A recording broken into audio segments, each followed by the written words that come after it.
one aspect of it that they probably don't factor in, is the extreme amount of pressure it is to be a guy that everyone's gunning for. It's not the same as any other athletic pursuit because the guy's trying to hurt you. Yes. You're trying to hurt each other. It's not just, I want to be a better baseball player than you. Mm-hmm. It's, I want to be a better baseball player than you, and I want to beat the fuck out of you. Yeah. And so there's like 100 guys like that who want to beat the fuck out of you because you're the guy. In tennis, when you mess up, it's 50 love.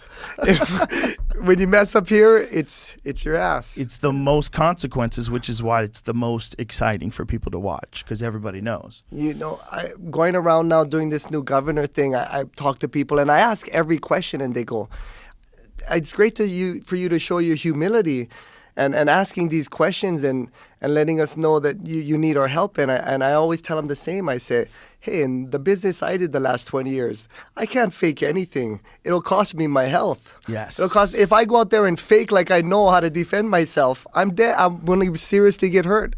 And I think that's just ingrained in us at this point. You know, if I don't know something, if you don't know something before you get in that ring, you better ask. Yeah, that's a really great aspect of martial arts. Like if you don't know what you're doing and you pretend you know what you're doing, you get fucked up. Yup. Period. Yup. 100%. And I feel that when coming into this, I'll ask every question. I tell people my ears look like this from listening. That's why my ears look like that. Listening to all this shit. Yeah, if you don't pay attention and you don't really look at what's real and what's not real in martial arts, you can't do it. It's not possible. No. You will never be able to figure out how to put a submission together. You're not going to do it. Let me act like I know how to defend kicks. Yeah.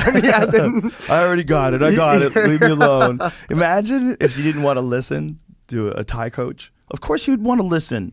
But we are all like a product of all the people who've ever trained with us, who have ever trained us, who've ever worked out with. We're all the product of each other. That's why great gyms produce great fighters too. It's one of the, iron sharpens iron. That's the fact. Everybody's on, you don't get that. It's always we, right? Yep. But it's you. Yes. But when that fucking door closes, it's you. And that's where it gets crazy, PJ. Right? You know? That's where it gets crazy. Like in some of your bigger fights, I remember being there going, God damn, like just goosebumps and crackling, and I'm ready for it to go down. Holy shit. You had some exciting ones, man. And me, when you're in that moment, you don't even realize because you're just there for that. Right. Right? And then now, if you look at martial arts history, like if I was going to teach a course, like a college course in the evolution of martial arts, you're a chapter in that book, 100%. Because you were a guy that got really dangerous on the feet, but lethal on the ground too.